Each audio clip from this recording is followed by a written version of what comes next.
no Zoom, não. Eu acho que foi. E Foi. hoje eu estou muito feliz mesmo, porque nós começamos com a abertura do projeto no dia 25, tivemos um número bem legal, as pessoas entenderam, conheceram, e eu fui muito presenteada com a galera que veio chegando depois disso, né, para participar como integrante, porque entenderam. Eu converso muito com a minha psicóloga, de que eu falo o seguinte: as pessoas falam muito que o mundo é muito ruim, né? Nossa, o mundo só tem gente ruim. Eu não concordo com isso. Eu acho que o mundo tem mais gente boa do que gente ruim. A diferença é que às vezes a gente não consegue sozinho ser bom e a gente às vezes não sabe por onde começar. E é o que eu sinto hoje. Eu dei um pontapé de fé inicial e o Senhor me presenteou aí com quase 20 pessoas já no projeto, integrantes, que são pessoas do bem, que não querem nada além do fazer a diferença na vida de alguém. Então, que isso possa tomar uma proporção realmente do jeito que eu espero que isso aconteça. Tivemos já uma palestra com a Júlia trouxe a importância da psicologia, desmistificando, quebrando os tabus e descomplicando. Depois eu compartilho, já fizemos agora um canal do YouTube para a gente, nossas palestras estão todas já sendo alimentadas lá para que as pessoas possam, né? Às vezes a gente não consegue, estuda, trabalha até mais tarde, tem uma reunião, então que vocês possam se alimentar disso.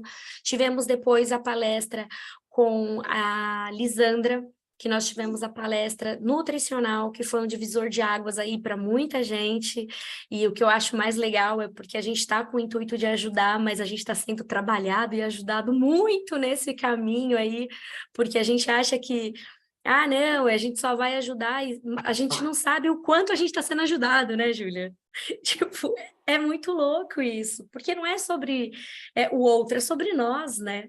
O que nós somos, o que nós precisamos. E aí eu não tinha uma psiquiatra, estava muito perdida. Eu falei, gente, quem vai fazer essa palestra? Eu queria da semana passada, porque eu tinha uma ideia, né, tipo, crono de como faria, orgânico, mas não rolou. Mas a Isa chegou aí no momento mais adequado possível. A Isa, ela tem um coração que realmente me cativou, é uma menina doce, ela vai mostrar para vocês a psiquiatria com uma outra visão, eu tenho certeza disso. É muito triste quando a gente ainda tem a visão da psiquiatria só para loucos, né? Mas minha avó já dizia que de médico e louco todo mundo tem um pouco, então se você está mandando alguém tomar um remedinho só porque está com dor de cabeça, então aproveita, já passa no psiquiatra, porque você também pode ter um ladinho louco ali. Eu sempre brinco disso porque a gente fica achando, né, que... E ontem as meninas sabem, eu tenho um problema com vídeo, apesar de eu falar super bem, ser super desenrolada, desinibida, quero morrer a fazer vídeo no Instagram, gente. E aí ontem falei, cara, já que é para fazer, vou fazer direito. Vamos fazer um vídeo legal para chamar aí Ficou a galera. muito, muito bacana. Tá muito de parabéns. Deixei assim. Igual você falou, blogueira foi assim, blogueira profissional mesmo. Falei, gente, vou Vale aqui esse encenar. comentário que você arrasou e achei assim a chamada muito chamativa, sabe? Achei que você foi ótima. E foi isso, eu falei, cara, eu preciso prender a atenção da galera, né? E é isso, tipo assim, não, eu não preciso, eu não sou louco, não, é rapidinho, é só uma fase, eu vou viver sozinho bem, ou, não, imagina que eu vou procurar um médico, e para as pessoas entenderem que não é isso, né? Uhum. A psicologia, eu falo isso desde muito cedo, que ela vai muito, a psiquiatria vai muito além do louco, muito além de patologias, né? A gente trata coração e não trata cérebro, a gente trata o estômago e não trata o cérebro, trata o fígado e não trata o cérebro. E para mim é muito hipocrisia, né, da nossa vida viver nesse looping. Então, quando eu bati um papo com a Isa e eu vi que ela estava extremamente alinhada com a minha visão, com o meu anseio, com o meu desejo de mudanças, né, de trazer essa melhoria para as pessoas, eu senti ela aí como um presente, eu vim para convidá-la para uma palestra e hoje ela faz parte do projeto, então para mim é um presente e eu quero que vocês recebam esse presente hoje. A Isa, ela vai trazer aí, doutora Isabela Lacorte, uma palestra leve, e vocês se sintam livres para falar o que vocês quiserem, né, Isa? Perguntar. Exato. Se não ficou claro, não entendeu, aqui vocês não estão livres de julgamento, a gente realmente quer que a gente saia daqui falando como a gente sai toda palestra. Meu, foi um divisor de águas, cara, tipo, isso serviu para mim. Meu, eu não tinha essa visão, porque a gente precisa, né? A gente Exato. precisa romper. Então, eu vou passar a palavra para você, Isa, fica muito à vontade, que você se sinta muito amada aqui e acolhida pelo projeto a partir de hoje. Eu já me sinto, eu não vou me estender, que se deixar eu fico aqui falando, te agradecendo, Lili, por horas, né? Acho que você já sabe o quão grata eu sou pelo convite, né? Falei com a Lili que ela despertou em mim algo que estava adormecido, né? Um propósito maior, e a gente realmente teve muita coerência nessa questão das ideias. Eu sempre tive, eu sou mais nova, eu faço parte dessa nova geração da psiquiatria que está vindo, né, para ser diferente do que muita gente está habituado a pensar quando se fala em psiquiatria, e eu tenho muito orgulho de fazer parte dessa nova geração, e é muito bom ter essa oportunidade de estar aqui hoje, falando para essas pessoas que estão dispostas a ver que a psiquiatria vai muito além, como a Lili tinha falado, ela vai também além de um próprio tratamento. Hoje a psiquiatria ela pode prevenir, né? A gente consegue adotar várias estratégias para a gente acompanhar a pessoa. Então, assim, para mim é muito gratificante mesmo poder fazer parte desse projeto. Falei com a Lili que eu estou super aberta, tenho muitas ideias, bombardeio a Lili já de ideias. Gosto muito disso, eu gosto muito dessa troca, dessa interação com outros profissionais, né? Até porque a gente precisa trabalhar junto, né? A gente precisa ter essa troca, seja por causa de um paciente ou coisas em geral. Então, assim, eu prezo muito por isso. E para mim é muito, muito bom estar aqui hoje. Esse projeto, assim, trouxe um propósito maior, assim, sabe? Para a minha profissão, trouxe um sentido maior. Hoje eu via que faltava uma coisa que acho que nem eu sabia o que era. Então, eu sou muito grata de verdade.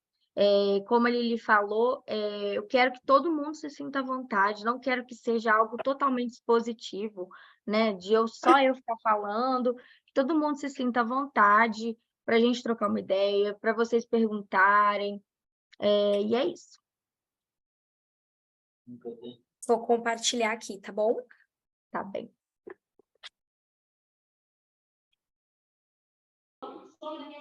Eu tirei o meu óculos porque meu óculos está torto e eu estou enxergando pior de óculos do que com. Então, assim, se eu der uma...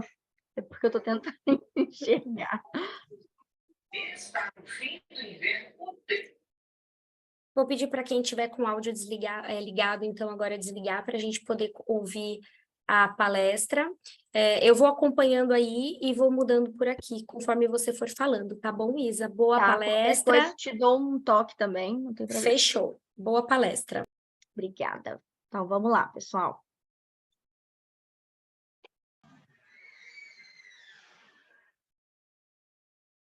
Isso aí a Lili fez um textinho que eu achei super bacana, resumindo um pouquinho. Hoje ela veio me perguntar, né?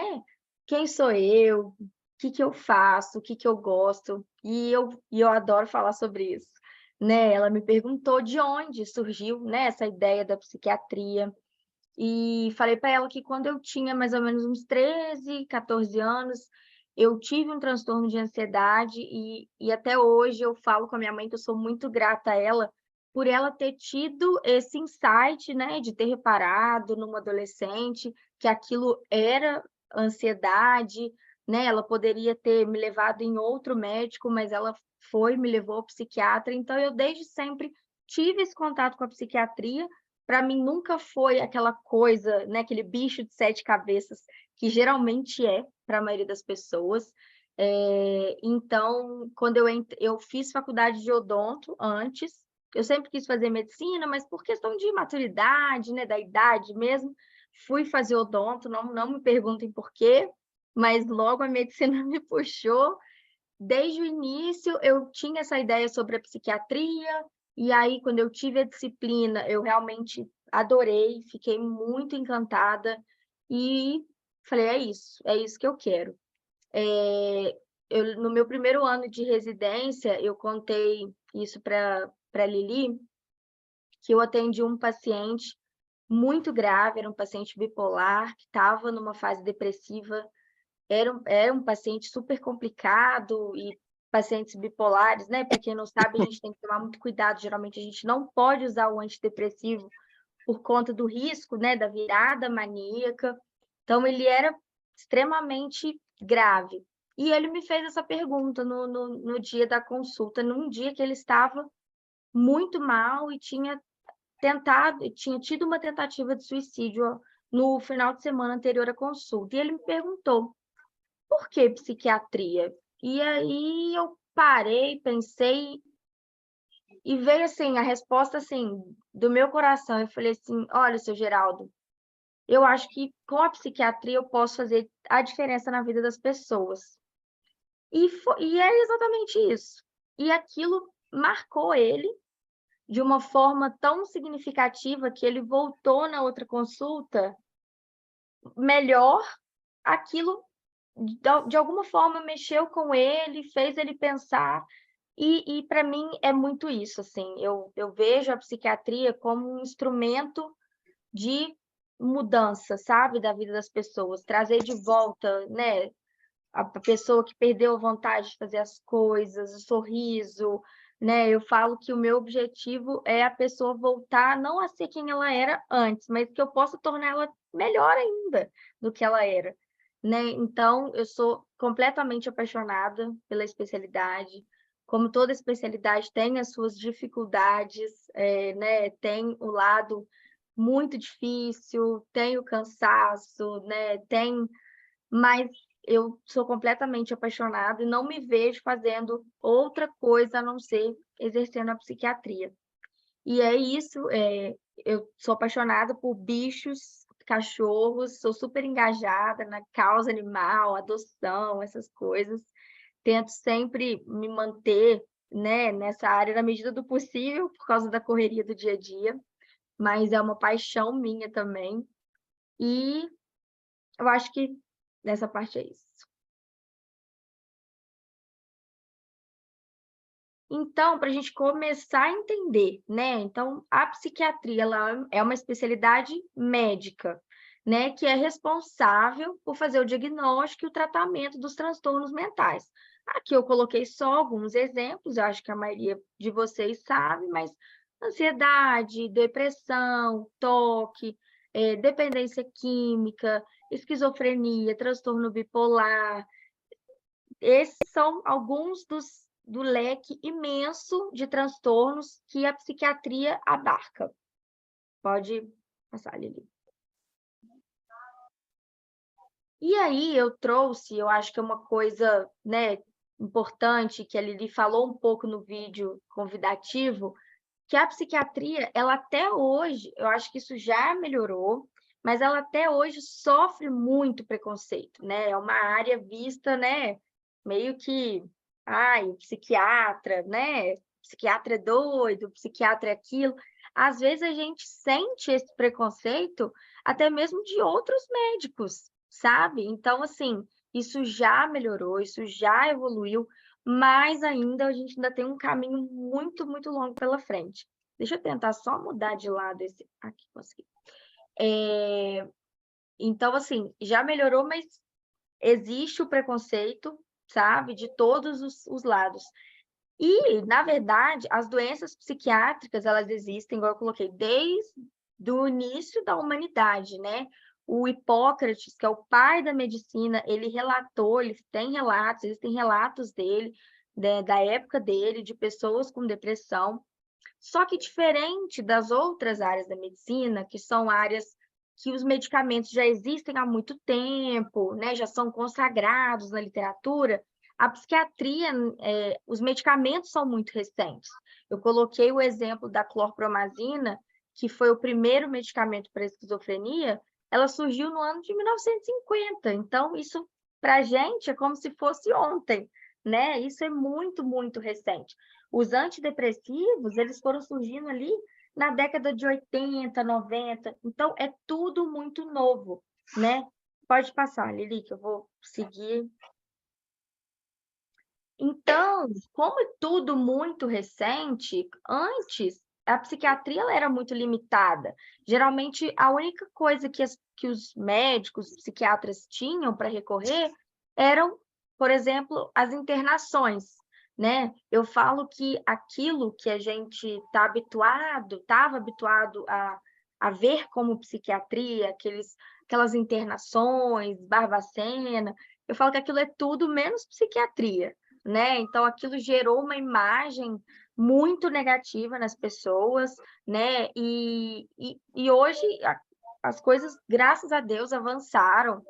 E como antigamente os recursos eram limitados, não existiam muitas medicações, a maioria dos pacientes precisavam de internação. E, na maioria das vezes, eram internações prolongadas. Então, tudo isso gerava muito medo nas pessoas. E até hoje, tudo que está relacionado ao comportamento humano, que altera o comportamento humano, isso também gera um pouco de medo, né, nas pessoas, um pouco de receio. Pode passar. E aí, aquilo que eu falei, a medicina demorou, né, na psiquiatria, mas ela tem avançado muito. E hoje, a gente, felizmente, tem uma gama de medicamentos que tem um ótimo custo, sabe? Um benefício muito grande para o paciente. Apesar da psiquiatria, ela, em relação às outras áreas, né, em relação à indústria farmacêutica, ela ainda ser deixada um pouco de lado, em relação à pesquisa dos medicamentos, a gente tem hoje medicamentos seguros, por exemplo, para as gestantes usarem, né? Eu falo que as pessoas têm muito medo dos remédios psiquiátricos, mas não pensam, por exemplo, que uma gestante não pode usar uma dipirona. Mas a maioria dos antidepressivos são liberados na gestação. Então, né, esse medo vem de uma ignorância, né, no sentido de não ter conhecimento, que hoje a gente tem disponível muitos medicamentos que são ótimos, que ajudam muito a gente a tratar a maioria dos transtornos.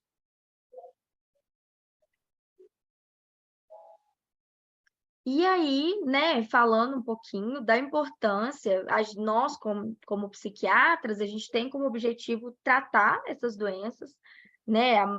Todas as doenças da psiquiatria, elas têm tratamento, nem todas têm cura, né? Mas todas podem ser tratadas. A gente pode. O nosso objetivo é sempre eliminar totalmente os sintomas, né? Para que a pessoa volte a ter a vida que ela tinha antes, e como eu falo, né, até melhor do que era antes, que a pessoa volte a trabalhar, se ela deixou de trabalhar, volte a sair, volte a fazer suas atividades, seus esporte, o que seja. Então, esse é o objetivo do psiquiatra sempre, independentemente do tratamento que ele escolher para aquele paciente, e principalmente trazer qualidade de vida, né, para a pessoa. Que é o mais importante, né, para a gente, como psiquiatra. Aqui eu trouxe um pouquinho só, porque muitas pessoas, às vezes, ficam nessa dúvida. E aí, eu vou no psicólogo, eu vou no psiquiatra, o que eu procuro? Qual dos dois eu vou? E uma coisa que eu acho fundamental de falar é que um não exclui o outro, né? Você não precisa ir no psiquiatra ou no psicólogo. Em um mundo ideal, que a gente sabe que nem sempre é possível, principalmente falando em saúde pública, a gente sabe que é mais difícil, né? O acesso, às vezes, a um psicólogo.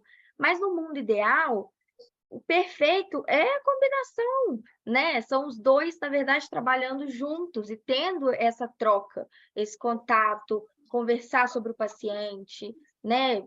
Fazer o tratamento em conjunto. Então, um não exclui o outro, porque às vezes também uma ideia que eu vejo que as pessoas têm é: eu vou no psicólogo, mas aí se não resolver, aí eu vou ao psiquiatra, né? Se o psicólogo não der conta, e na verdade não é assim, né?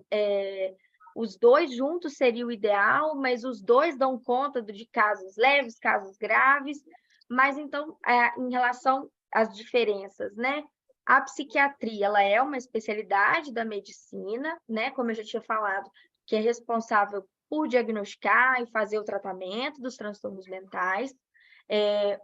A gente, então, né, como psiquiatra, a gente tem a formação em medicina, 6 anos de medicina, e depois mais 3 anos em residência médica em psiquiatria.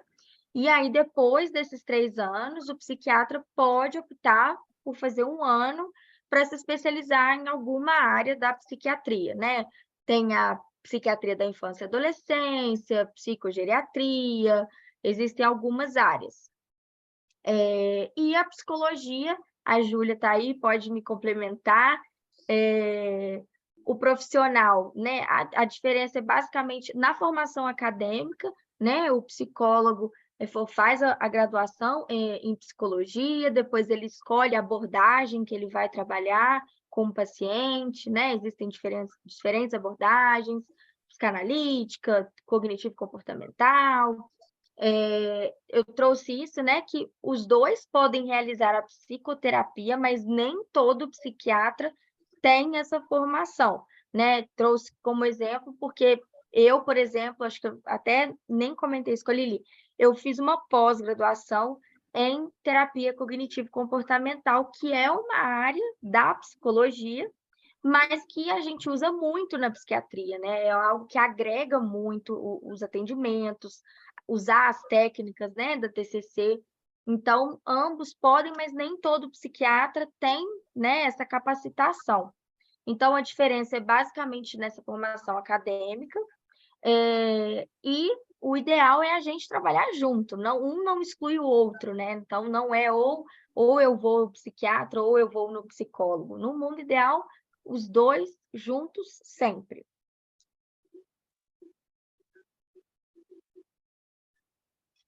E aí eu trouxe um dado, né, que eu acho que traz a importância da gente estar falando disso aqui e da gente tirar esse peso, né, da psiquiatria, que a OMS traz esse dado alarmante, né, de que 1 em cada 4 pessoas vai ser afetada por algum problema mental em algum problema da vida, em algum momento da vida, mostrando a importância da gente tirar essa questão do preconceito, do medo, do estigma, porque se a gente for, né, uma pessoa dentre essas 4, que a gente esteja preparado para identificar e buscar a ajuda que a gente merece, né?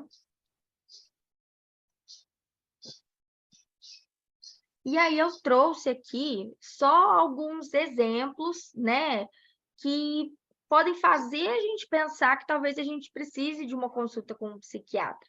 A lista ela é gigante, como eu falei, a psiquiatria ela é muito, muito ampla, mas eu trouxe alguns como uma tristeza profunda, excesso, uma irritabilidade muito grande, alteração no apetite ou no sono, falta de energia, disposição, de motivação para fazer as coisas, né? A ansiedade, que é clássica, transtornos, lembrar dos transtornos, né, alimentares, que eu falei das alterações do apetite, questão relacionada a abuso de substância, tanto drogas lícitas quanto ilícitas, o psiquiatra também é o médico que trata dessa questão, pensamentos ruins, crise de ansiedade, oscilação de humor, falta de concentração. Então, assim, trouxe só alguns exemplos de algumas coisas que podem indicar que talvez a gente precise de um psiquiatra nesse momento da vida.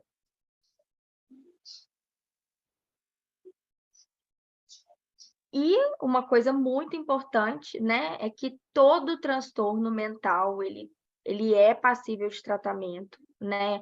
Nem todos têm cura, né? Alguns vão precisar de fazer um tratamento e da medicação para o resto da vida, mas nem todos, né? A maioria deles vai ser feito um tratamento por um período de tempo, vai usar a medicação por um período de tempo, objetivando zerar os sintomas, e o objetivo, né, nessa maioria dos transtornos, é o que o paciente tenha alta mesmo. Às vezes as pessoas acham que não existe alta na psiquiatria e existe, e é o que a gente busca. Lógico que existem alguns outros, né, como esquizofrenia, transtorno bipolar, que são transtornos crônicos, que a pessoa vai precisar da medicação para o resto da vida, assim como também outros transtornos como ansiedade e depressão, que dependendo do nível de gravidade, se aquela medicação está trazendo um benefício muito grande para a pessoa, a gente vai optar também por usar essa medicação por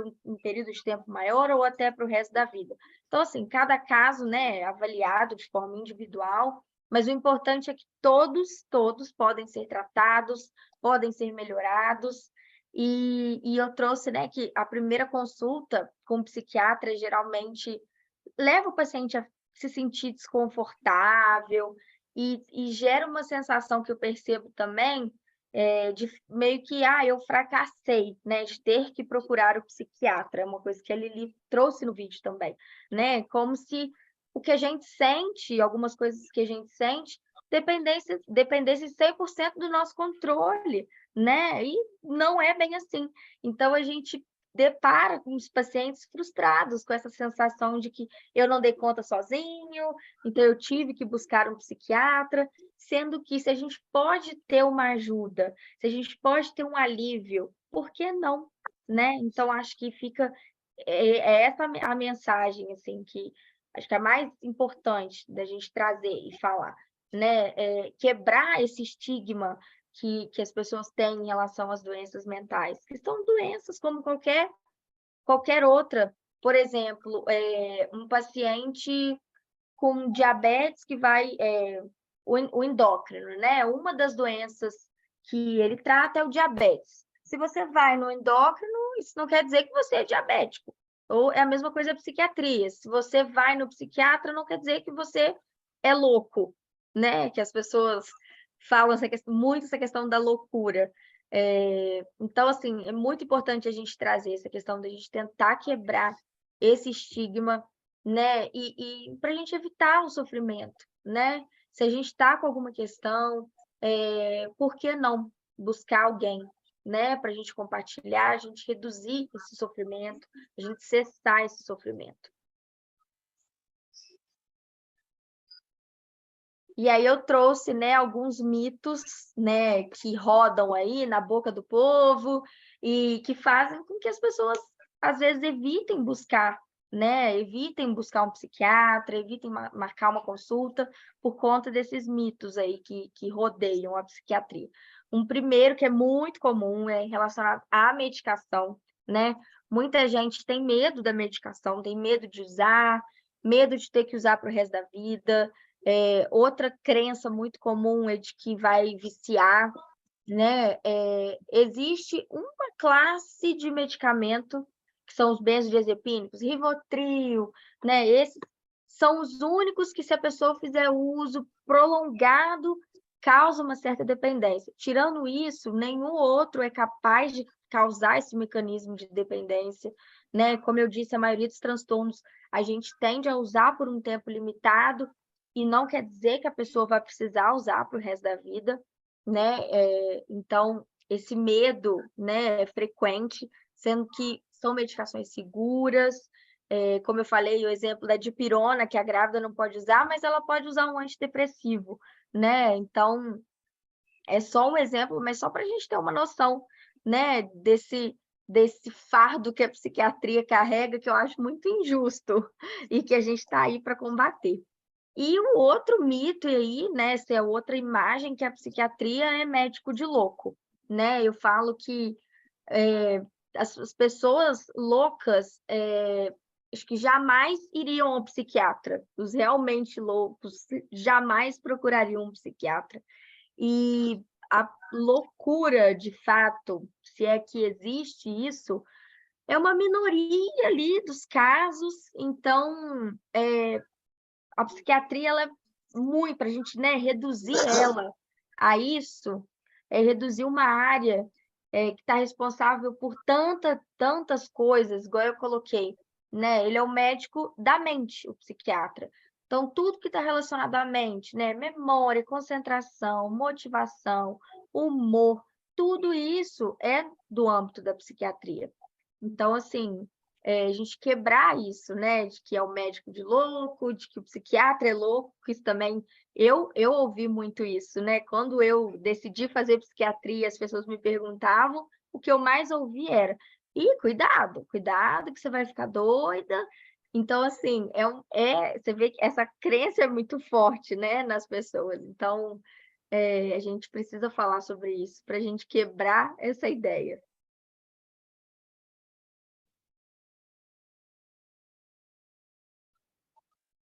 É isso aí. E aí eu queria saber se vocês têm alguma dúvida, alguma pergunta, qualquer questão que eu possa ajudar. Vou parar de compartilhar, que acho que é mais fácil a gente ver as carinhas que ligarem. Primeiro, obrigada, Isa, acho que foi, assim, todas as nossas palestras iniciais foram, eu brinco que é o beabá mesmo, para que a gente possa descomplicar, porque não adianta eu vir com um monte de coisas técnicas e informações que as pessoas não vão entender, né? Uma Exato, coisa é a Júlia tá ouvindo uma palestra da Isabela e a Isabela ouvindo uma palestra da Júlia, que já estudaram sobre isso. Outra coisa exato. somos nós que somos crus nesse meio, sem entendimento. Então, queria muito te agradecer.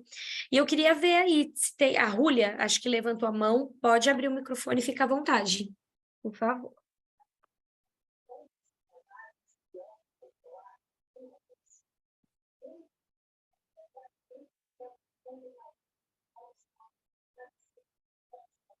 Rúlia, você escuta a gente?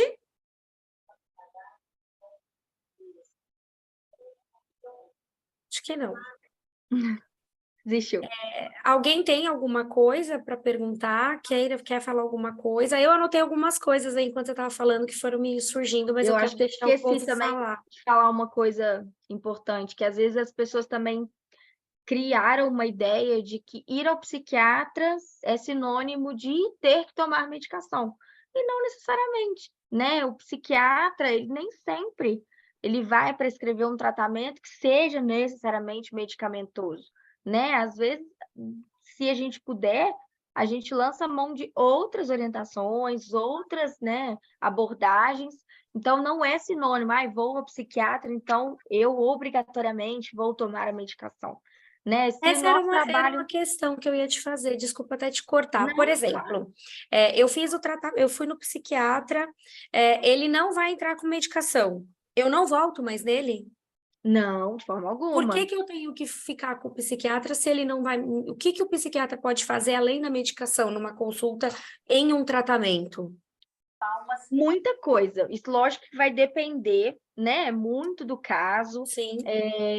Por exemplo, igual eu citei a questão da TCC, que é algo que eu abordo, que eu uso nas minhas consultas. O que que é Em a casos TCC? mais leves, que a gente consegue não iniciar a medicação, eu, por exemplo, né, dando o meu exemplo na minha prática, eu faço a psicoeducação, né? Vou dar um exemplo da ansiedade. Às vezes é um caso de ansiedade leve.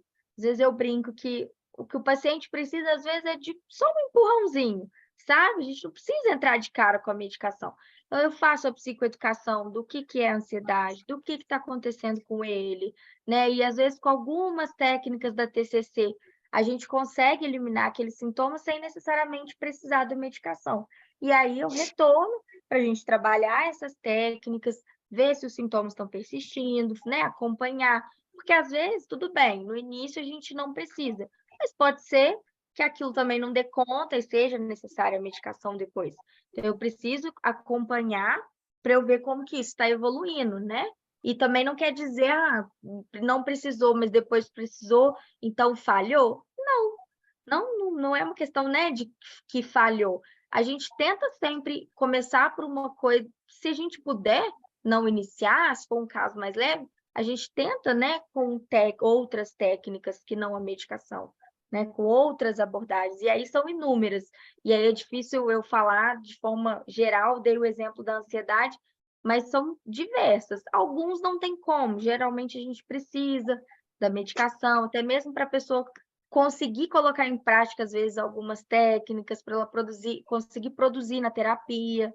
Então, assim, vai muito de cada caso, sabe? Legal. Respondi sua pergunta? Sim, sim, porque eu fiquei curiosa, né? Eu vou falar por mim, assim, apesar de eu levantar, tipo, toda a bandeira, né, de que a gente precisa de ajuda, a gente tá tudo bem, não tá bem, isso sempre, né, para mim foi muito claro, eu nunca tive problema em buscar ajuda, e é muito louco, porque, por exemplo, um condicionamento do meu RH hoje é o acompanhamento psiquiátrico, tá? Uhum. E o terapêutico. Então, a gente fez um acordo lá, depois de tudo que eu passei, o RH me faz esse acompanhamento. O psicólogo, eu vou lá, fluo lá toda terça-feira, tô lá com a minha psicóloga firme e forte. Só que o psiquiatra, eu mesmo, falo por mim, Lili, assim, não tenho por que esconder. Eu falava, meu, mas por que que eu vou? Eu não tô tomando remédio, eu não tenho necessidade nenhuma de um acompanhamento. E aí o RH falou assim, tá, beleza, mas você vai. E aí eu tenho até quinta-feira, eu tenho uma consulta e eu fiquei pensando, o que que eu vou fazer no psiquiatra se ele não vai me medicar para me ajudar em nada? Entende? Uhum. E é um Uhum. outro tabu. Então Sim, isso também é muito legal a gente falar, porque sim, não está condicionado a exato. remédio, um tratamento. Eu falo que, como eu disse no início, né, que eu faço parte dessa nova geração de psiquiatras. Antes, realmente, assim, se você pegar psiquiatras mais antigos, a maioria, não vou falar todos, mas a maioria se limita à É a prescrição da medicação. medicação.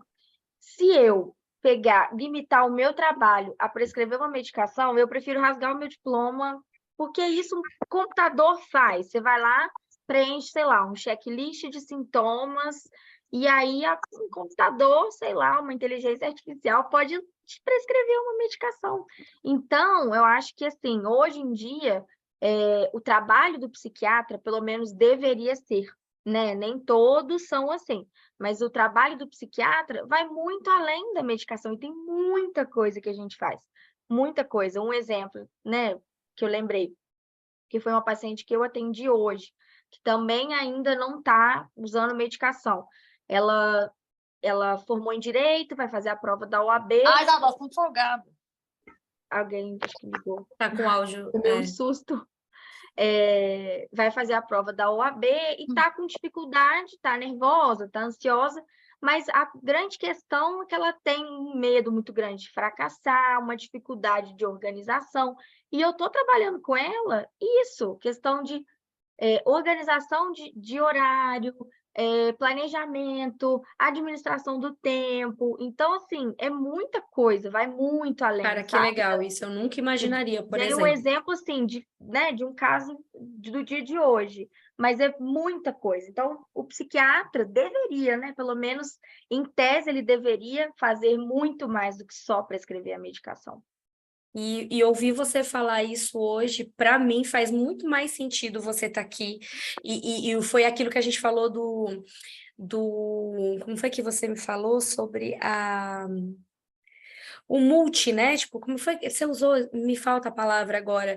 Mas é um atendimento multidisciplinar, vamos Isso, dizer assim. exato, mas é esse mesmo Porque nome. se a Júlia não tiver ali muito bem alinhada ali com ela, Exato, não flui, entendeu? Porque assim, você está ajudando, você está dando um direcionamento. Então, olha, você precisa ter organização de tempo, você precisa fazer isso, isso e isso. Só que se a Júlia não vier na parte psicológica, trabalhando o cérebro dela para falar, olha, vai ser desse jeito, é um exato, sacrifício, são prioridades, porque exato. não rola, E entende? Então, tem assim, coisas que precisa. fogem do meu escopo como psiquiatra também, e que o psicólogo tem esse domínio, né? É do conhecimento dele, é da área dele, dar conta de outras partes, de outras demandas. Por isso que é tão importante, né? Na verdade, é fundamental, a gente precisa ter essa troca, né? Como que você pode falar para a pessoa se alimentar melhor se ela não tem um suporte nutricional, ela não consegue ter um acompanhamento para saber o que é, quais são as vitaminas e os alimentos que vão ajudar o cérebro dela a processar tudo aquilo que ela precisa naquele momento. Então, assim, eu te ouvi falar, me mostra que realmente esse casamento é tão importante, Muito, porque eu muito. mesmo tinha essa limitação, eu não conseguia entender o porquê que o psiquiatra tem que me acompanhar se ele não me medica, entende? E eu Uhum, falo abertamente sim, porque essa é a realidade. Eu não sim, tenho por que esconder isso, né? Seria que, não, sei de tudo. Não sei de como eu nada. vi. Tipo, aí a gente aprende todos os dias, né? Sim. E é o que eu falo, e eu não tenho medo de falar. Se você está indo, não estou falando nem de você especificamente, Lili, mas eu falo isso abertamente, acho que já falei isso nas minhas redes sociais. Se a pessoa está indo, né, num psiquiatra que está basicamente renovando receita, Tchau, né? reveja, porque vai muito além, a psiquiatria vai muito além disso, né? Então, assim, não são todos, infelizmente, mas, graças a Deus, essa nova geração está vindo aí e a gente tem muita ferramenta, a gente tem muita coisa que a gente pode fazer, né? E essa questão, por exemplo, da nutrição que você falou. Se eu atendo, por exemplo, um paciente com anorexia, sozinha eu não dou conta. Se eu não tiver um contato com o nutricionista que está acompanhando essa paciente, como que eu vou saber qual que é as orientações que de fato ele está passando para essa paciente? Então, assim, a gente precisa trabalhar em conjunto, é uma equipe, né? É um time, todo mundo ali junto para trabalhar em prol daquela pessoa, né? Sozinha a gente é muito limitado, muito limitado. Vou fazer mais uma pergunta. Fica à Posso? Porque eu vontade. anotei algumas aí mesmo, porque algumas pessoas já tinham me perguntado, né? Uhum. Antes, sabendo já que você viria aqui, porque às vezes as pessoas têm mais timidez, mais restritas nas perguntas. Eu posso tomar remédio psiquiátrico por conta, porque alguém lá no balcão passou e viu que eu estava estressada e me deu uma medicação para me acalmar porque eu estava num momento de nervoso? Não, isso de forma alguma, e isso a gente sabe que é muito frequente. Para você ter uma ideia, por exemplo, uma pessoa vai num ginecologista, que é médico e pode prescrever, e aí tá lá na consulta com o ginecologista e comenta que tá, nossa, doutora, não tô dormindo bem, não sei o quê. E aí o ginecologista, como médico, vai lá e prescreve um remédio para a pessoa dormir. Vou dar um exemplo. Só que, na verdade, o que essa pessoa, esse paciente precisava, às vezes não era um remédio para dormir. Ele tinha um quadro de ansiedade e o que estava gerando essa insônia era ansiedade. E só o psiquiatra que vai conseguir fazer essa distinção, né, do que realmente está pegando ali naquela pessoa para poder fazer a prescrição adequada. Então, se nem outros médicos seria o adequado, que dirá, né? Porque isso acontece muito. O vizinho, a minha vizinha toma e me passou um remedinho. Não, é assim, é um caos, né? E depois para a gente tirar é complicado, mas isso acontece muito, né? A vizinha, o tio, o primo tomou e aí dá o remédio, as pessoas conseguem remédio com uma facilidade muito grande, mas é muito importante, porque às vezes um outro exemplo muito grave, né, e que é um risco que pode acontecer, a pessoa está para baixo, e aí o vizinho ou o balconista foi lá, toma esse daqui, aí passa um antidepressivo que seja, aí a pessoa era bipolar, e aí ela Nossa, vai eu ia mencionar isso. Por e exemplo, eu não sabia vira. que o bipolar não poderia tomar antidepressivo. Aí a pessoa, ela nem laudada é e toma uma medicação. E E aí aí? pronto, virou, ciclou para uma mania. Então é outro exemplo. Então, assim, é só o psiquiatra que vai conseguir ver o que de fato essa pessoa tem, o que né, tá por trás daquela insônia, por exemplo, daquela irritabilidade. Então, assim, não é uma receita de bolo, né? Para irritabilidade é isso. Porque eu falei, se fosse assim, a gente não precisaria também nem do psiquiatra. A gente jogaria, às vezes, num checklist, né? Outra coisa muito comum hoje em dia, eu tenho déficit de atenção. Hoje em dia está bombando. Tenho déficit de atenção, então eu tenho TDAH, eu tenho que tomar Ritalina. Essa causa da falta de, né, de atenção, de concentração, pode ser causada por 1 milhão de fatores.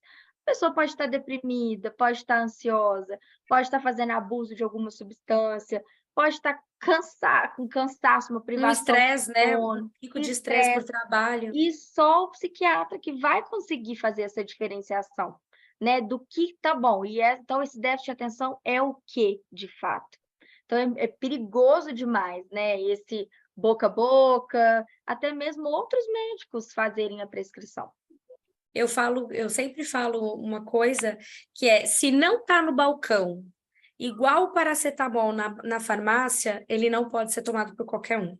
Porque o Exatamente. remédio que está de fácil, você entra na farmácia e compra aquele analgésico, ele já foi estudado que qualquer pessoa que não tenha uma alergia a um componente, ela pode consumir. Exatamente. Exato. Ju, por favor. Oi, eu queria complementar o que a Isa falou. De fato, as pessoas costumam se automedicar, né? O remedinho que a mãe toma, que a prima toma para dormir, e tem medo de ir no psiquiatra, medo dele passar remédio, né? Eu não vou no psiquiatra porque ele vai me passar remédio, porque eu vou ficar viciada.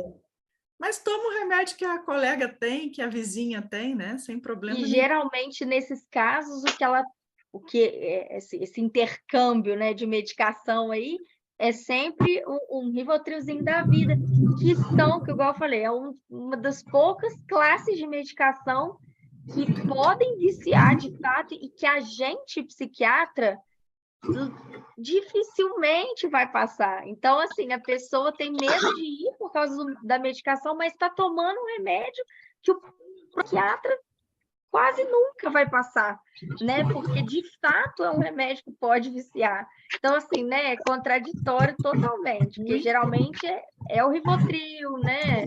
Alprazolam, esse tipo de remédio que rola aí as troquinhas, que eu nunca vi, gente. As pessoas conseguem com uma facilidade impressionante. Farmácia também. E se é controlado, tem uma razão de ser, né? E aí me gerou uma outra dúvida essa tua explicação do eu não posso tomar o remédio que a Nirla me indicou, porque ela foi no médico e achou que era legal.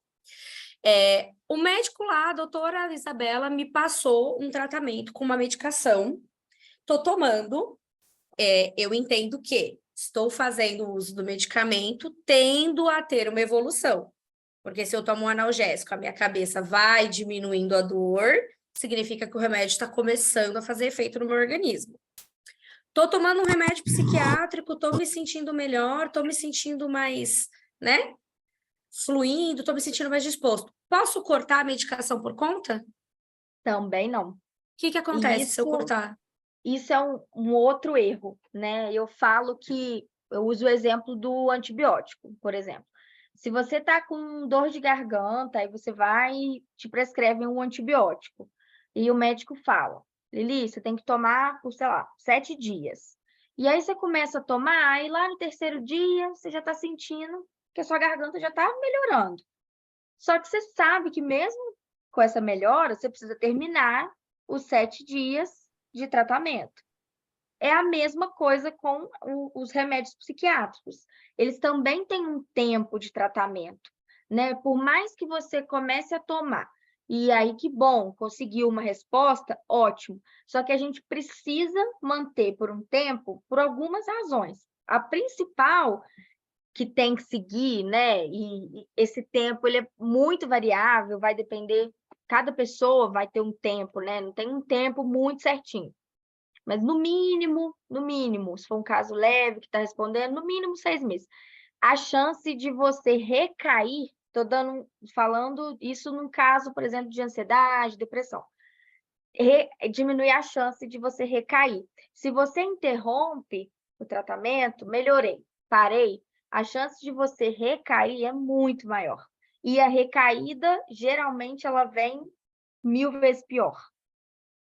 Então, assim, seguir, fazer o tratamento pelo tempo certinho, suspender quando o psiquiatra te orientar a suspender, sem contar que também quando suspende de forma abrupta, a recaída ela é muito maior também, né? Mais rápida, maior. Então, assim, seguir as orientações. Tudo tem um porquê de ser. E a gente não estudou, né? Uhum. Acho que vale ressaltar aí, né? A gente não estudou. E eu acho que um ponto também importante de falar é que os medicamentos, principalmente quando são medicamentos psicológicos, eles vão dar uma mexida no nosso organismo, né? O início é meio chato. Eu já tomei remédio psiquiátrico, dá um enjoo, às vezes dá uma dorzinha de cabeça. Existem alguns efeitos colaterais que aí você para porque você, não, tô ficando ruim, mas era só mais um dia, talvez, né? Para o organismo entender aquela dose dentro Mas do isso às corpo. vezes é até falta do psiquiatra que prescreveu fazer a orientação de que isso pode acontecer, de que geralmente esses efeitos são transitórios, né? Eu falo que a gente corre um risco quando a gente traz essa informação, porque a pessoa às vezes ela não iria sentir nada, mas se eu falar, olha, você pode sentir alguma coisinha, ela pode acabar sentindo porque Pelo eu falei, psicológico, né? né? O psicológico. Mas eu, Isabela, prefiro fazer essa orientação, porque às vezes a pessoa não sabe, começa a tomar e sente alguma coisa estranha, ela fala, que é isso? Eu não estava sentindo E aí isso você só antes, vai, é do diferente do remédio. psicólogo, né? Que você vai na outra semana, porque geralmente você faz uma vez por semana um encontro, o psiquiatra é daqui 30 dias. Eu Grande, gosto, quando algumas eu vezes. começo uma medicação, eu gosto de ter um intervalo mais curto, exatamente por isso, por esse início chato, para eu ver como que está sendo a adaptação. Porque Lógico, senão nem é sempre é uma lacuna possível. muito grande ali, é um gap enorme, e você fica, tipo, perdido. Tipo, meu, tô passando mal, vou suspender, quando eu voltar, eu falo, E olha, não deu aí, é certo. normal isso? E a pessoa geralmente faz o quê? Não, estou sentindo isso, então eu vou parar. É o remédio, eu não estava sentindo antes do remédio. Então, assim, cabe ao psiquiatra, né, que está fazendo essa prescrição, orientar que isso pode Sim. acontecer, mas que geralmente esses efeitos são transitórios. Se persistirem, aí sim a gente reavalia, né, vê como é que está sendo, se não está melhorando, aí a gente tende a trocar. Então, tudo, né, vai muito de caso a caso, vai muito da orientação, né, da psicoeducação que é feita ali na consulta. Isso é fundamental. E deixar É, esse caminho aberto, né, para sentir alguma coisa que for mais grave, deixar claro o que é esperado nos primeiros dias da pessoa sentir, para ela saber, não, isso aqui ele me falou que pode acontecer, então tá tudo bem. Não, isso aqui ele não me citou, então vou entrar em contato, vou ver se está tudo certo. Então, assim, isso também é importante. alguém tem alguma pergunta? Senão eu continuo aqui, que eu tô, tipo, tenho várias. E não é Você um tem monólogo várias, de né, Lili Lili? e Isa. Eu tenho, porque assim, eu fui conversando, eu fui divulgando, e as pessoas acabam trazendo perguntas porque não querem falar ou ficam mais receosas. Então, eu já anotei, eu tenho Ai, várias olha, eu nem vou perguntinhas falar mesmo nada, aqui. porque Bora, eu Nirla, fala assim, solta a voz. não, não posso, porque como é que eu vou falar que eu sou a super doutora de mim, né? Nem preciso de psiquiatra, nada, eu sou Eu já super. recebi aqui no pessoal, Lili, descobri que eu preciso de um psiquiatra, eu preciso de um psiquiatra. Então. Mas, nossa, doutora, a senhora falou aí, eu tomei muitos anos uma medicação, durante muitos anos. E aí, assim, chegou uma fase que, muito brava, fui lá no médico, dei alta para ele, né? Eu mesma dei alta para ele de mim mesmo, e aí parei a medicação. Mas eu não parei drasticamente, não, eu fui fazendo um desmame, Desmame. Ah, mas eu vou maravilhosa, ela devagar. mesma fez o próprio... Sim, Gente, incrível, doutora de si é, mesma. sim, eu dei alta para ele, né? E aí, assim, é porque ele era um médico que só me dava remédio, e aí eu não tinha, assim. Mas o que me impactou mais ainda foi quando eu fui passar no pneumo, né? Porque, assim, eu tinha um problema, aliás, uns sintomas, eram vários, que, assim, ninguém sabia dizer para mim da onde vinha esse sintoma. E aí, quando eu vou no médico, eu quero muito saber, mas esse sintoma, ele vem da onde? Do quê? Uhum. Como? Né? E aí, assim, começou essa labuta aí. E ele não tinha, só me dava remédio, não tinha um diagnóstico. Só que uma vez, quando eu fui passar num pneumo, né, que inclusive ele me encaminhou, o pneumo falou para mim assim: o que que você tem? Eu falei: eu não tenho nada, né? Dizem que eu tenho asma. E aí ele falou assim: mas aqui tem um diagnóstico de bipolaridade. Nossa, aí eu fiquei muito brava com ele, por isso que eu dei alta para ele, né? Aí eu falei para ele assim, eu reclamei com ele, eu falei: como que o senhor coloca que eu tenho bipolaridade e o senhor nem fala para mim, Uhum. né? Aí ele falou que ele não tinha falado nada, onde que eu tinha visto isso. Eu falei: tá no prontuário. Eu passo aqui no mesmo, era no mesmo, na mesma clínica, né? o pneuma e o psiquiatra. E aí o prontuário era o mesmo. E aí estava lá, só que ele nunca me falou, e eu perguntava para ele o que que eu tinha, ele não falava, né. E aí Porque eu é falei para ele errado.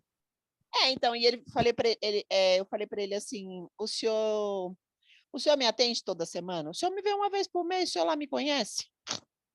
Aí eu fui muito brava, nessa época eu era muito louca, e eu ia mesmo questionar Relacionamento, né? O médico é um tudo. relacionamento, a gente precisa Sim, entender isso, É, né? e tem que criar um então. vínculo, né? É importante a criação do vínculo. E isso também é uma angústia que gera nos pacientes, porque o diagnóstico na psiquiatria, ele nem sempre vai vir numa primeira consulta, né? É um diagnóstico que às vezes é difícil, às vezes a gente demora, a gente precisa conversar com o familiar para entender como que é essa pessoa na família, que ela, né? Uma criança, por exemplo, a gente precisa conversar com a escola, com... Então, assim, é uma angústia, porque nem sempre a gente dificilmente a gente dá um diagnóstico numa primeira consulta, né? Mas a gente deixa isso claro também, é algo que, né, eu falo, mas a gente sempre objetiva o diagnóstico. Pode ser que demore, geralmente vai demorar, vai levar umas consultas. A gente precisa conhecer a pessoa, né? E em uma consulta é difícil a gente saber tudo, colher dados importantes, né, da história, para a gente fechar um diagnóstico. Então, assim, é angustiante para o paciente, mas também a gente tem que deixar isso claro, né? A Acho que a Simone Simone levantou a levantou. mão. Então, quero pedir desculpas aqui, né, pela minha câmera fechada, mas eu estou trabalhando, Imagina. mas estou te ouvindo, tá, Isabela? Estou com a câmera aqui porque eu estou terminando um trabalho aqui. Então, eu queria abrir só para te elogiar, falar que é uma gracinha ver você Obrigada. falando aqui, conheço a Isabela há muitos anos, é muito bom ver que você está caminhando assim nessa direção de olhar a psiquiatria com outros olhos, né? Tem muito a ver com a visão nossa, né, Júlia? É uma visão mais humana do ser, né? Nessas diferenças aí que a gente vê no dia a dia. Mas é só para te agradecer, né, da sua Eu que participação agradeço. aí. Eu que E é agradeço. muito bom ouvir você, tá? Tem sido prazeroso acompanhar aí a sua trajetória. Fico Beijo feliz. grande. Um beijo. Simone foi a que me presenteou, a Isabela maravilhosa. Ela Fico tão me feliz. falou, ela me procurou, me falou, eu falei, não, pode passar o meu contato. Até eu falei, gente, a Lili, que ela falou que você chamava Lili, falei, ela tá demorando, será que ela já arrumou outra pessoa? Eu Ah, fiquei foi a preocupada. Eu vida falei, louca mesmo. Deixa eu te fazer mais uma pergunta. Quando a gente fala em dependência, né? Geralmente a dependência né, medicamental aí, medicamentosa? isso. A dependência medicamentosa, ela vem porque eu tomo sem conhecimento muito mais do que quando o médico passa. Eu tô certa? Depende, Ou não? depende. Por Tá. exemplo, igual eu falei, que existe uma classe de remédio na psiquiatria, que é a classe dos benzodiazepínicos, que é o Rivotril, né, o clonazepam, alprazolam, lorazepam, é a única classe de remédio que causa um mecanismo de dependência. Mas isso geralmente vai acontecer quando a pessoa faz um uso por muitos anos. Às vezes, a gente vai precisar usar sim, né? Em alguns casos, a gente vai precisar usar por tempos, né, maiores. Mas a gente vê muito mais outros médicos de outras áreas prescrevendo esse tipo de medicação, e aí o paciente chega para a gente, do psiquiatra, já usando há muitos anos, a velhinha que toma o Rivotril da vida há 20 anos, né, do que o próprio psiquiatra iniciar. Mas é a única classe que gera esse mecanismo de dependência. Os outros não geram esse mecanismo de dependência, né? Às vezes a pessoa melhora, começa a tomar, vamos supor, um antidepressivo, aí ela melhora. E aí ela acha que, na verdade, ela é dependente da medicação, mas não, que essas outras classes, elas não causam uma dependência. A pessoa melhorou e às vezes ela fica resistente de de tentar reduzir a dose, de tentar, né, tirar, mas não causa dependência. Os únicos que podem, por exemplo, opioide também, né, mas não é o psiquiatra que costuma prescrever. São outras áreas, às vezes remédio para dor, mas não é o psiquiatra que costuma prescrever, mas são remédios que causam dependência, sabe? Mas os outros, eles não causam esse mecanismo de dependência, mesmo com o uso crônico por muitos anos. Uma coisa é a pessoa estabilizar, né? Um remédio foi capaz de estabilizar, deixar ela bem, e ela precisa do remédio para se manter estável. Mas isso não quer dizer que ela seja dependente da medicação, entende? Sim. Uma medicação psiquiátrica errada, ela pode dar um efeito rebote na pessoa? Pode, com certeza. Por exemplo, idoso tomando, né? Só um exemplo, idoso que às vezes toma benzodiazepínico, que teoricamente seria um remédio para acalmar. Eles podem ter o que a gente chama de reação paradoxal, que é ter o efeito contrário, de ficar agitado. Então, assim, o perigo dessa coisa de pegar o remedinho da vizinha, da prima, né, do farmacêutico, porque E até pode de dar. ocultar do médico o que está acontecendo, porque isso Exato. também acontece, né, doutora? Pode Às vezes dar nós não efeito contamos. paradoxal. Exato. Você Exatamente. usa droga? Não. Aí a pessoa Exatamente. bebe pra caramba, não deixa de estar botando uma droga ilícita para o corpo, né? Porque não deixa de ser componente químico dentro do organismo e você está mentindo, né? Sim. Não, eu não uso, ou eu não faço. Você está tomando alguma outra medicação? Não, eu não estou tomando. E aí você cruza uma medicação que talvez não pudesse. Exatamente. Então, assim, Exato. a Isso também é transparência, né? muito exato. A gente precisa saber tudo que está tomando. Alguém fez uma pergunta. O tratamento feito em uma clínica para psiquiatra e outra clínica diferente.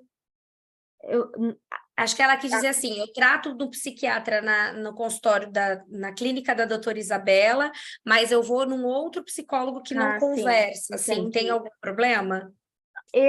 Isabela, sempre que eu atendo uma pessoa e a pessoa fala que faz terapia, eu sempre peço o telefone do psicólogo para eu Legal. entrar em contato, né? Para eu ter esse contato. Então, independentemente, né, de trabalhar no mesmo local que eu busco esse contato. Então, para mim, não interfere. Que eu vou sempre pedir, vou buscar para eu ter contato com esse psicólogo que acompanha o meu paciente. Legal, mas isso também é de profissional para profissional, né? Uhum, sim. Seria o Doutora, deixa eu ideal, fazer né, uma a gente ter. pergunta. Assim, às vezes a gente sabe que tem pessoas que você vê que ela realmente está precisando de ajuda, né? Mas aí você leva, quando é do seu domínio, né? No caso, você leva. Eu tenho uma filha que ela é extremamente, vai do 0 ao 1000, assim, em minutos, e aí eu cheguei a levá-la, né? E aí a doutora, a psiquiatra lá na época, você contando a sua história, eu lembrei que eu fiz, né? E aí eu cheguei a levar. E aí a doutora prescreveu, né, terapia, tal, porque é um momento de ansiedade, né, então isso, porque ela estava saindo de uma escola, indo para uma outra escola, então, ou seja, aí por causa nessa fase da adolescência, essa transição encaminhou, só que ela é extremamente resistente, não quis ir para a psicóloga, não quis fazer terapia, né, e aí, assim, como é que faz? Volto, falo para a psiquiatra que ela não quis, porque ela não prescreveu medicação. Adolescente? É. Adolescente, uma coisa que eu costumo orientar aos pais é que eles não, os adolescentes, né, não têm que querer. Infelizmente, tem coisas que são negociáveis, tem outras que não são negociáveis, né? Então, a terapia, a consulta com o psicólogo não tem que ser agradável, ele não tem que querer estar ali. Então, o pai, o responsável, ele tem que ser a autoridade ali do relacionamento, porque ele sabe o que é melhor para aquela criança, para aquele adolescente. Então, isso é uma coisa que não pode ser negociável, né?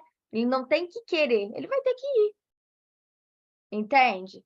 Então, mesmo que seja contra a vontade dele, às vezes eu falo com pacientes adolescentes que estão na minha frente, você não precisa gostar de mim, pode sair com raiva de mim, mas vai estar aqui, ele não tem que gostar, né, de estar na consulta, até porque não é agradável, né? Ninguém vai ao psiquiatra porque está bem para bater papo, né? Então, assim, no caso desse, o adolescente, né, que tem um responsável, o responsável vai ter que tomar as rédeas e não é uma coisa que não vai ter que ter negociação. Outras, tudo bem, a gente negocia com o adolescente, a gente é mais flexível, mas tem outras coisas que não dá, né? Que não dá para negociar, que não dá para a gente ser flexível.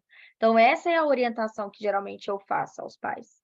Tem coisa que não dá, né? Não é negociável.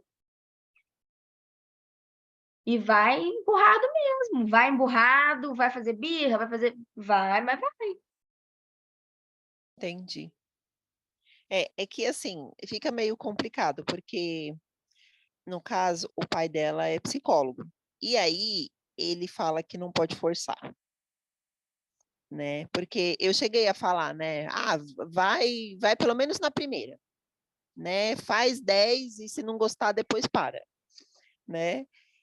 E aí, mas aí ele falou: não dá retorno se fazer forçado desse jeito.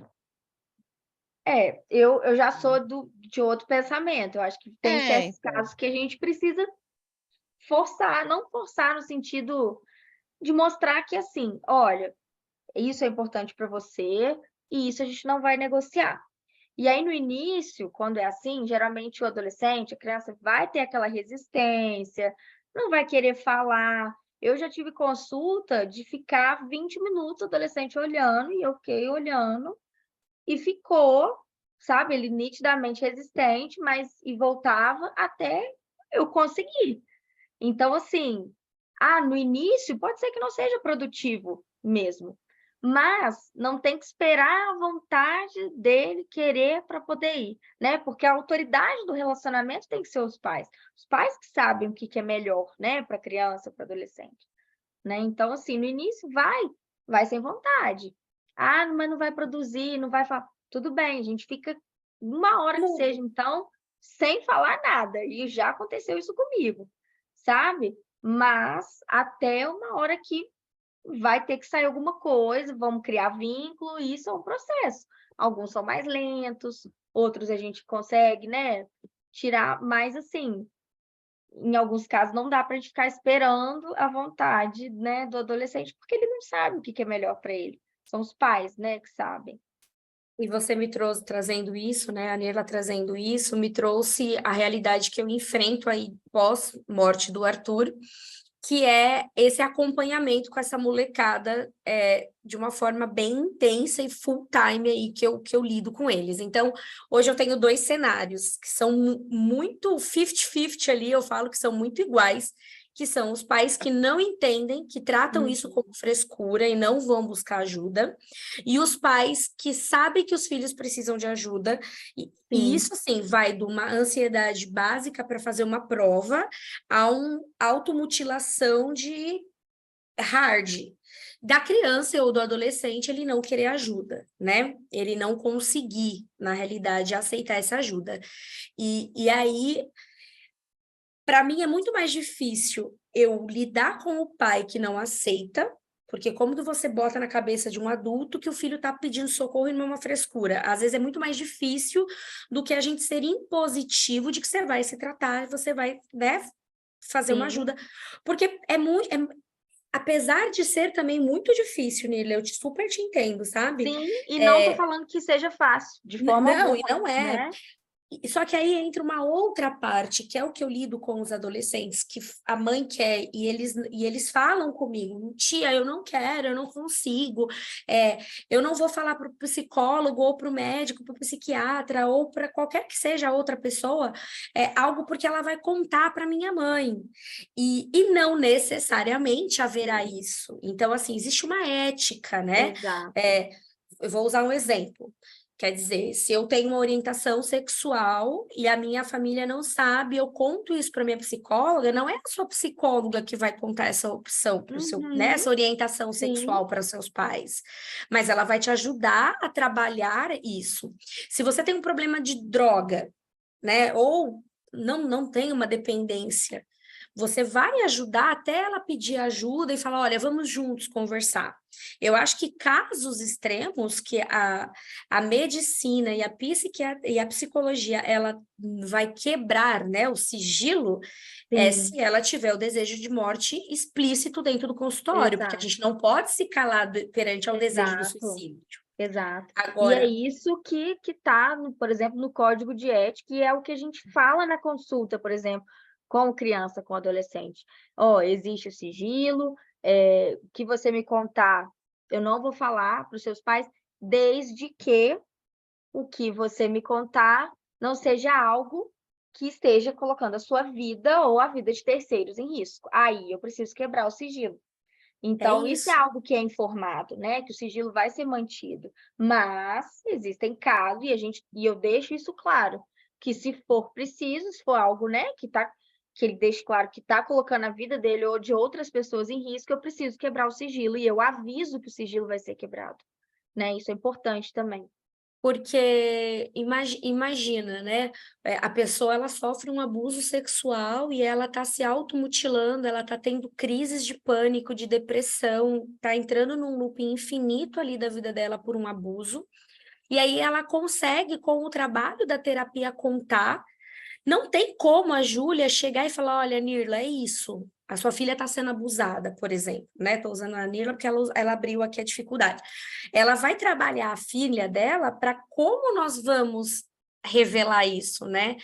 E isso a gente precisa deixar isso muito claro, que a ajuda ela não tá para, eu falo assim, né? Não é o cagueta da história, né? Ela não tá ali para ser o dedo duro, ele tá sendo para ser o norte, o direcionamento, tanto que eu já passei por isso, apesar de não ser, né, da terapia, eu já atuei com isso, de receber o abuso e lidar com isso todos os dias, eu tô com você, você não é culpado. Tratei o culpado, né? A aceitação de eu não ter culpa. Vamos, né, trabalhar o perdão para que você possa se libertar disso, porque isso também é um processo. E agora vamos, tipo, colocar para a pessoa entender que ela está sendo abusada, por exemplo, e essa pessoa ela faz isso só com você ou ela faz com outras pessoas? O seu sigilo, quais são os impactos? E a terapia... Mas também se aquele abusador ainda está fazendo parte da vida do abusado. Isso é importante, às vezes, também de quebrar para proteger, se foi algo do passado, por exemplo, a pessoa não faz mais parte ali do ciclo, tudo bem. Mas, às vezes, se é algo do presente, alguém que faz parte do vínculo da pessoa, você vai precisar quebrar o sigilo para você proteger, né, aquela pessoa disso a continuar, de se perpetuar. Então, é muito importante a gente ter essa noção, né? Da onde vai, até onde eu posso, até onde eu vou quebrar esse sigilo, até onde o que eu conto. Por isso que também eu acho que vale a gente reforçar sempre que... né, eu vou usar a Nirla de novo como exemplo, como você trouxe o pai da sua filha, é um psicólogo. Ele não pode atendê-la, né? A gente sabe disso. A Nirla não pode passar com ele porque tem vínculo. Eu não posso ser atendida pela Júlia porque hoje a gente já tem um vínculo. Porque cria, né? Eu até brinco assim com a minha psicóloga, que eu queria ser amiga dela e ela disse que queria ser minha amiga, mas a gente não pode, porque eu falei assim, eu gosto tanto dela que se eu virar amiga eu vou ter que mudar de terapeuta, eu não quero trocar de terapia. Entende? Mas é isso, porque a gente não pode interferir com o que eu acho sobre você, porque eu tenho convívio com você, né? Isso é outra coisa muito importante. Então, a Nirla vai passar com um, a filha dela vai passar com outro, o marido dela vai passar com outro, porque não tem que ter esse cruzamento de opiniões, porque tem que ser uma pessoa neutra, né? Ali para te ajudar com o conhecimento de estudo dela. Exato. Não é o achismo, né? Eu acho que você tem que fazer isso. Não, tem base, tem fundamento.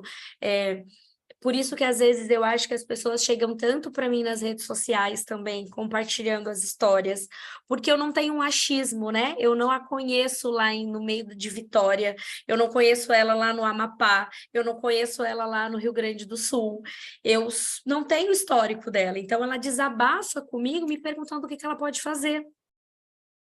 E aí eu sempre falo, eu tô aqui para te ouvir, para te aconselhar, mas você tá passando no médico? Você já falou com um psicólogo? Você já falou com alguém sobre isso?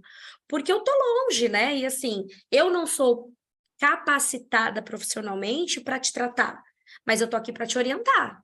Se você chegou até mim, eu não vou te falar, olha, passar bem E cada um com até seus mesmo problemas. quem é capacitado também não tem esse poder de falar o que um deve ou não fazer, né? A gente Não é orienta. ordem, é orientação, né? Exato. Eu nunca não posso chegar e falar, olha, Lili, você tem que fazer isso, né? Isso a pessoa que vai chegar à conclusão, né? Ela mesma. Pode A falar, direção. Ju. E em relação ao adolescente, que a Isabela estava falando, né, do impor, do ter que ir, eu vejo muito também como água mole em pedra dura, tanto bate até que fura, né? Então, assim, no primeiro momento, não quero, é resistente ao psiquiatra, é resistente à terapia, mas até a importância do ir forçadamente, mesmo que há 1, 2, 3 consultas, o próprio psiquiatra, o próprio psicólogo vai poder avaliar em que nível, né, que tem a necessidade da imposição. Às Uhum. vezes ele está num quadro onde é necessário a imposição do tratamento.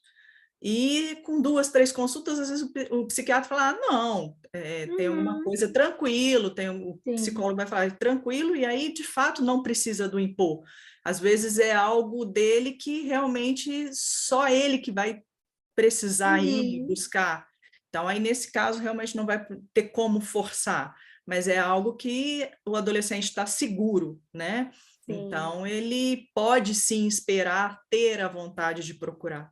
Uhum. Agora, precisa até dessa avaliação. Exato. Depende do caso. Tem casos que eles não vão querer mesmo, mas vão ter que ir contra essa vontade, né? Mas depende muito de cada caso. Sim. Não sei se é o caso da filha da Nila, né? Mas a gente pegou como exemplo para mostrar Sim. que existem várias etapas, várias. E acredito que o fato do marido dela ser psicólogo, talvez ele tenha essa visão de que o que a menina tem é algo que não necessariamente precise Precise ser ser imposto, né? imposto. Ele não é meu marido, ele é meu ex-marido. Desculpa! A conversa já Não. pegou, eu fiquei sem saber quem Já era. pegou. Na verdade, assim, né? Ele não sei como que ele olha, entendeu? Como ele conversa muito com ela, quando ela vai para lá, ele dá muita atenção, tal. Aí eu acho que é isso, né? Ele termina achando que não é, que é só coisas da idade. Mas às É, vezes cabe né? você, como mãe, conversar com ele e levar algumas coisas a serem ponderadas, né? Tipo assim, eu acho que o importante é o exaltar o respeito com o profissional dele, né? E mostrar para ele que às vezes o afeto, o achar que, eu já converso, eu tô ali nessa paternidade, talvez possa camuflar algo que a gente precisa ajudar. Porque não é porque ela vai buscar um outro profissional, né, que não seja ele ali no dia a dia de paternidade, que vai tirar isso dele, né? Porque também tem isso, infelizmente, a gente não sabe até onde a gente está mexendo em alguma coisa, e ele fala, não, mas eu já sou pai, eu já sou psicólogo, eu já converso, eu já sei, eu já entendo, e infelizmente, a gente não sabe até onde os adolescentes estão ocultando coisas da gente. Sim, o E eu sou um fato, às exemplo vezes, de vivo ser o disso. pai, né? Acaba que mistura aí sentimento, mistura essa visão clínica, né? Então, E o não é nem por buscar mal, né? Por amor mesmo, né? Tipo assim, sim, e às vezes a gente não quer enxergar. Eu não tô nem usando. A Nirla, você tá aqui na roda porque você abriu a boca.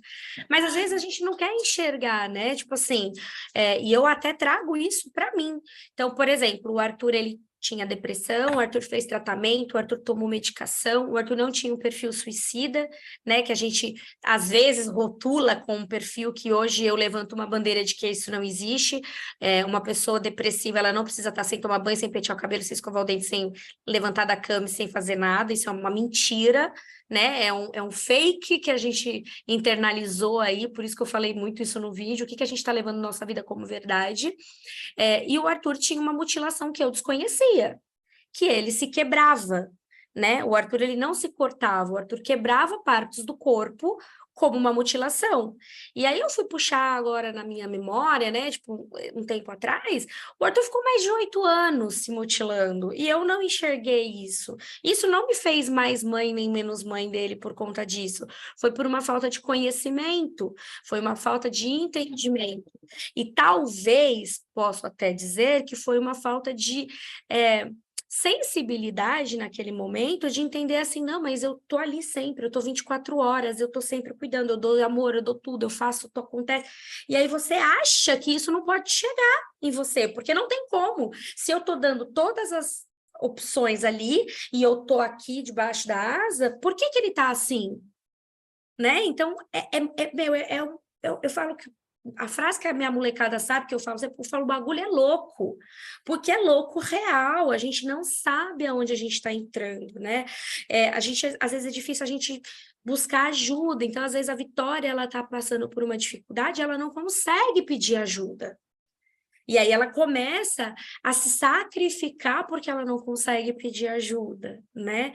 Eu não consigo falar para o meu pai, para minha mãe, para meu marido, para minha amiga, para minha vizinha, para a pessoa que mora comigo, de que assim, cara, eu preciso ir no médico. Eu preciso procurar um terapeuta. Às vezes a pessoa ela não teve afinidade, a gente não tem que ser amigo do nosso terapeuta, né, fora do consultório, mas a gente precisa ter afinidade, a gente precisa ter confiança, a gente precisa ter troca, né, porque como que eu vou partilhar de algo tão íntimo e dolorido para mim, se eu não confiar na Júlia, se eu não confiar na Simone, se eu não confiar na Cíntia, que está aqui quietinha, mas também faz parte, por exemplo, do nosso time. Eu não consigo abrir minha boca se eu não tiver confiança nela, né? E como que eu vou pedir ajuda se eu me vejo como um problema? Então, cabe também a nós, né, pessoas aqui humanas, olhar para a Vitória e falar, cara, a Vitória não tá legal. Meu, a Ana tá com um sorriso, ela não tá sorrindo ultimamente. Ana, o que que tá acontecendo? Você tá precisando de ajuda? Você tá passando por algum momento? Porque às vezes a gente deixa pro próximo, ah, não, alguém vai fazer isso. Só que se ninguém faz, né? Se ninguém pega a mão da Mari, que tá ali, quietinha, e fala, Mari, vamos procurar ajuda, ó, você me falou algumas coisas aí, eu acho que você precisava conversar com uma médica, né? Ver se você está no início de uma depressão, o início de uma ansiedade. O que está acontecendo nessa adolescência, né? Essa troca constante de humor, né? A criança ela é uma troca de escola, às vezes só uma troca só de escola, é mais fácil da gente mudar, né? Tipo assim, contornar isso, porque mas ela tem medo, né? O que está trazendo esse medo para ela de mudar de escola? O que está trazendo de angústia para ela naquele momento? Ou a gente traz, ela está passando por algo dentro do colégio que está desencadeando, né, o medo, a depressão, a ansiedade? As provas, é muito louco, porque, por exemplo, o Arthur, ele passava muito mal fazendo prova, muito mal. Ele passava mal real, assim. E o Arthur era extremamente inteligente, mas ele odiava fazer prova. E ele tinha crises de pânico, tipo, na prova. Então, se você não ajuda, isso se torna um problema futuro, porque aí como que vai fazer um trabalho, uma dinâmica em grupo? Como que vai arrumar um emprego? Como que você vai trabalhar sob pressão numa empresa? Sabe? Então, assim, é muito importante a gente tratar. E parece que é chato, né? Mas quando você falou, Júlia, Isa, você ganhou 30 estrelas comigo no às vezes é necessário se impor.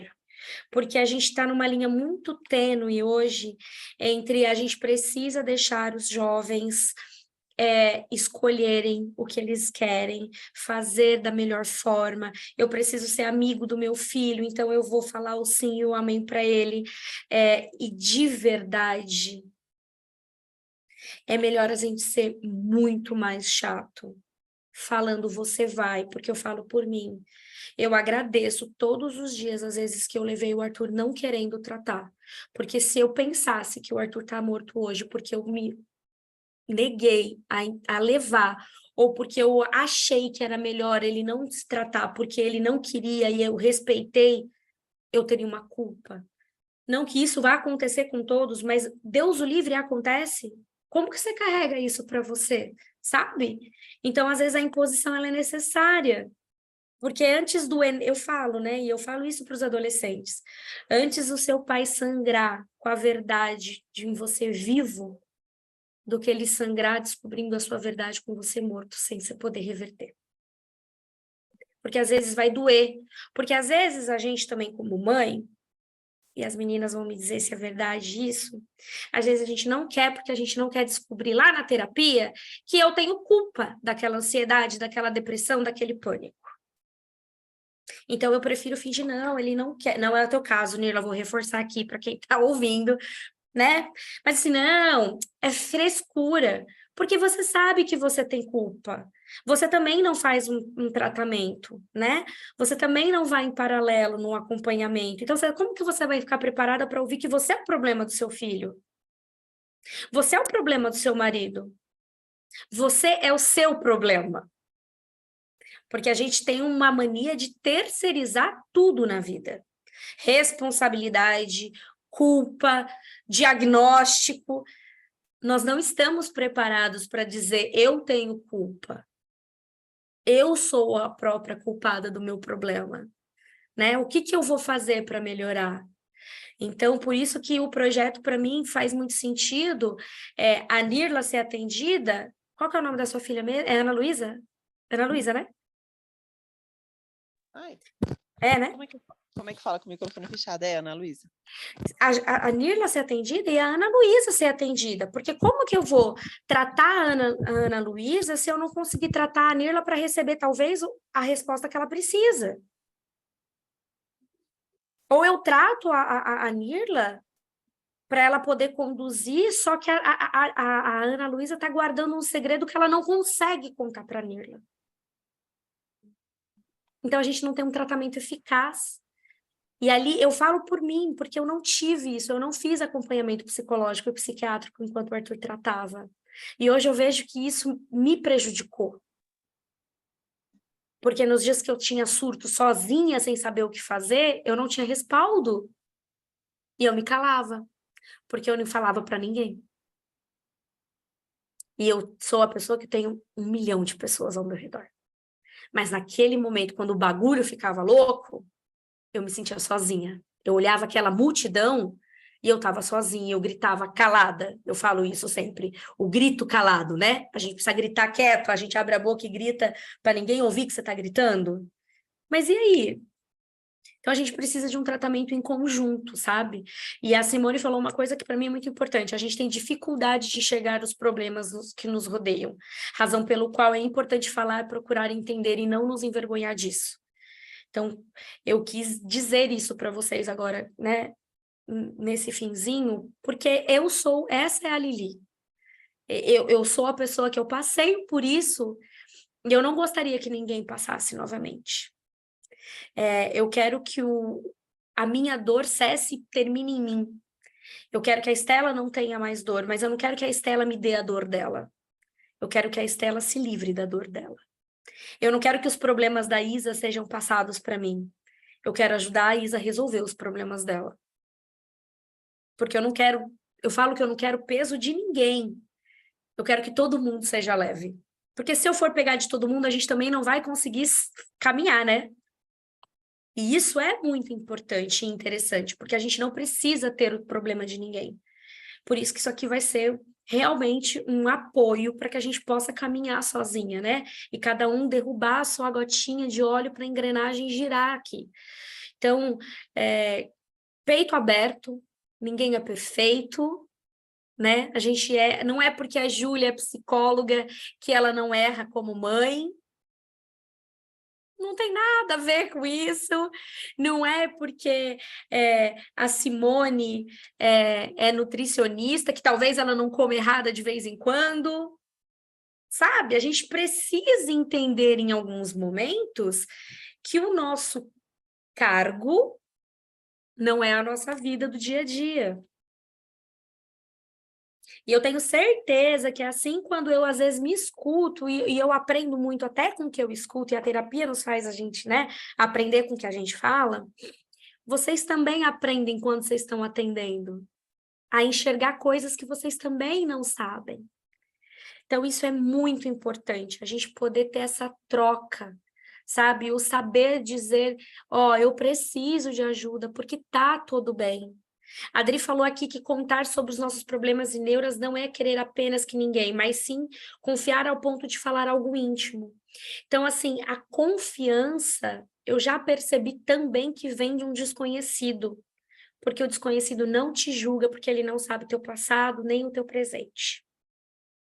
Então, nada melhor do que a gente procurar a ajuda de um profissional, porque ele vai ser uma pessoa neutra naquela decisão para te ajudar e te orientar, né?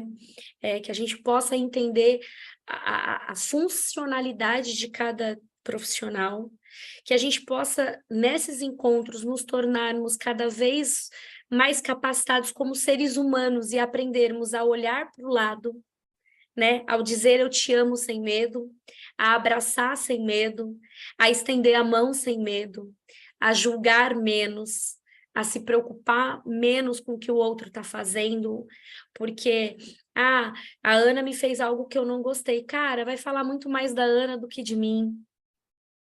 Entende? Porque se você rebater o que a Ana me fez algo que eu não gostei, e eu rebater, a gente vai ficar num looping de maldade, de ruindade, de briga, de blasfema infinita, sem solução. E eu percebi ao decorrer da minha curta caminhada, porque eu tenho só 15 anos, que quando a gente muda a nossa postura, a gente constrange. E a pessoa que está do lado muda junto. Porque não é na força do nosso braço nunca, nunca. É constrangimento. Então, se todos os dias eu faço algo para Marinalva, eu passo por ela e eu não dou bom dia, ela me dá bom dia, e ela não parar de me dar bom dia, vai chegar uma hora que eu vou me sentir constrangida em não respondê-la. Porque eu falo, pô, caceta, meu, ela não desiste de não me dar bom dia? Aí você vai responder mesmo que seja na raiva.